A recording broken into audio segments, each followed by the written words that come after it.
নমস্কার, আমি ইন্দু। আজকে আবার চলে এসেছি নতুন একটা ক্লের গয়নার ডিজাইন নিয়ে। পদ্ম ফুল ছাড়া তো মায়ের পুজো একেবারেই অসম্পূর্ণ, তাই আজ গোলাপি পদ্ম বানাবো। আগের বার বানিয়েছিলাম নীল পদ্ম, আর এখন গোলাপি পদ্ম। প্রথমে ভেবেছিলাম শুধু পদ্মই বানাবো, তারপরে ভাবলাম যে মা যখন আসছেনি, তাই মায়ের একটা মুখও পদ্মের উপরে বসালে কেমন হয়। তাই মায়ের মুখ পদ্মের ওপর বসিয়েই এই গয়নাটা আমি ক্রিয়েট করছি। প্রথমেই দেখলে ক্লেটাকে আমি একেবারে রেডি করে নিয়েছি, তারপর গোল একটা বেস করে নিয়েছি। এরকম ছোট ছোট একই সাইজের কটা বল আমি কেটে নিয়েছি। এবারে ক্লেটাকে একটা ক্লে টুলের সাহায্যে পাতলা করে এভাবে পদ্মের পাপড়ির মতো আমি আকার করে নিচ্ছি।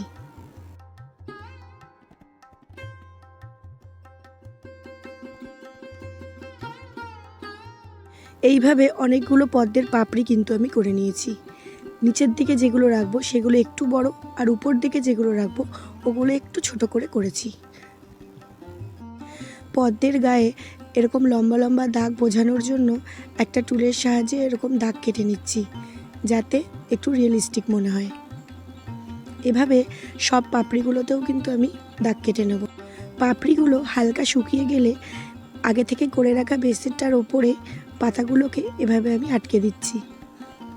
প্রথমে 6টা পাতা আমি নিচের দিকে এভাবে আটকে দেব, আর বাদবাকি 5টা পাতা আমি ওপরে একটু উঁচু উঁচু করে দেব, যাতে ফোঁটা পদ্ম একটু বোঝানো যায়।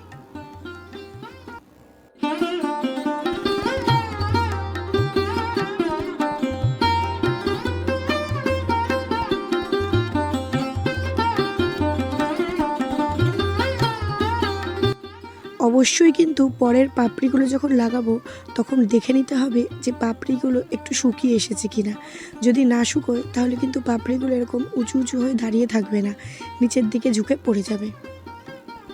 আমার তো পাপড়িগুলো শুকিয়ে যাওয়ার পরেও পড়ে যাচ্ছিল। যাই হোক, এই যে মায়ের মুখটা আমি লাগিয়ে নিচ্ছি। মায়ের মুখটা কিন্তু আমি আগে থেকেই রেডি করে রেখেছিলাম।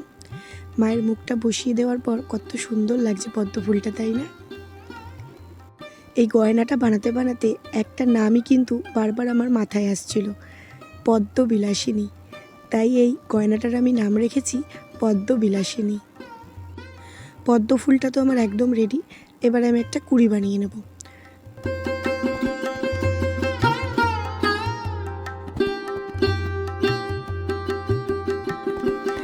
আমি কিন্তু দেখেছি অনেকেই হ্যান্ডমেড জিনিসের ওপর সেরকমভাবে কোনো গুরুত্ব দিতে চায় না। আবার অনেকে এমন আছে যে হ্যান্ডমেড জিনিস খুবই পছন্দ করে। আচ্ছা, একটা কথা বলুন তো, হ্যান্ডমেড জিনিস বানাতে কিন্তু অনেকটা কষ্ট ও পরিশ্রম হয়। এই কষ্ট ও পরিশ্রম দিয়ে কেউ যখন কোনো জিনিস আপনার জন্য তৈরি করে দিচ্ছে, তাহলে এটা বুঝে নিতে হবে যে তার ডেডিকেশন এই কাজটার ওপর কতটা। হ্যাঁ, অবশ্যই তারা এই কাজের জন্য আপনাদের থেকে মূল্য ধার্য করে থাকে, কিন্তু তারা টাকা নেয় বলে আপনাকে যে খারাপ জিনিসটা তারা প্রোভাইড করবে এমনটাও কিন্তু নয়।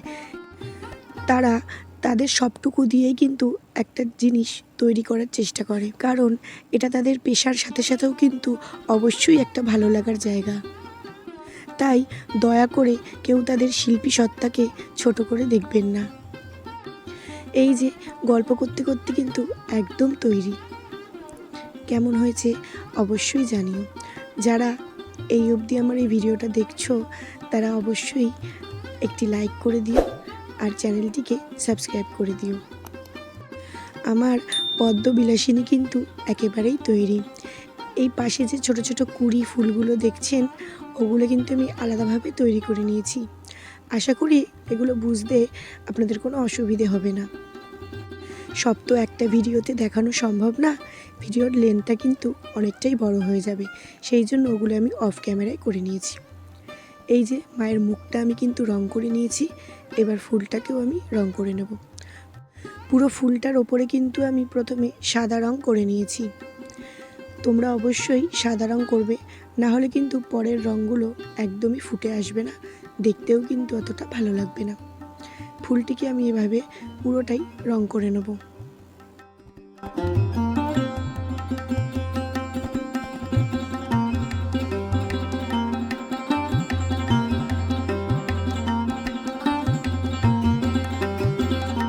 এবার দেখো রঙটা পুরোপুরি শুকিয়ে যাওয়ার পরেই কিন্তু আমি সাদা রঙ অ্যাপ্লাই করছি।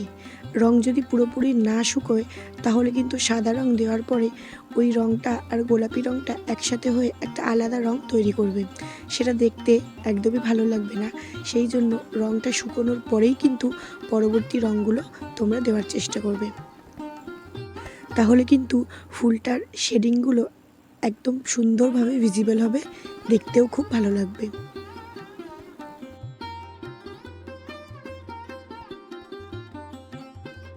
এই যে ফুলটা রং করার পর কিন্তু এরকম দেখতে লাগছে।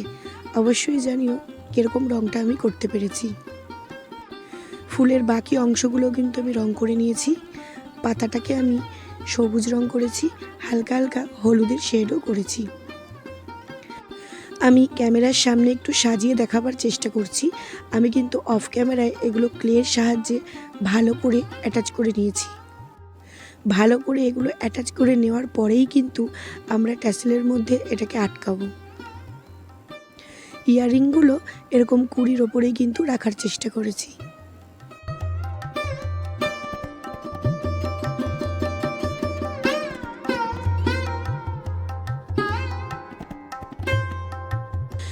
এই যে ট্যাসেলটা কিন্তু ক্যামেরায় দেখানো একেবারেই সম্ভব হয়ে ওঠেনি, কারণ ট্যাসেলটা তৈরি করতে সত্যি আমার প্রচণ্ডই কষ্ট হয়েছে।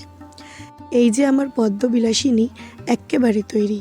কেমন লাগছে অবশ্যই জানিও।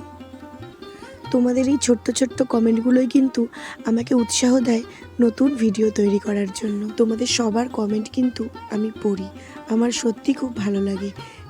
যে কটাই কমেন্ট আসুক না কেন, তাও আমি মনকে সান্ত্বনা দিই যে না, আমার ভিডিও কেউ না কেউ তো দেখে অবশ্যই কেউ না কেউ তো পছন্দও করছে, পছন্দ করার পর আবার কমেন্টও করছে।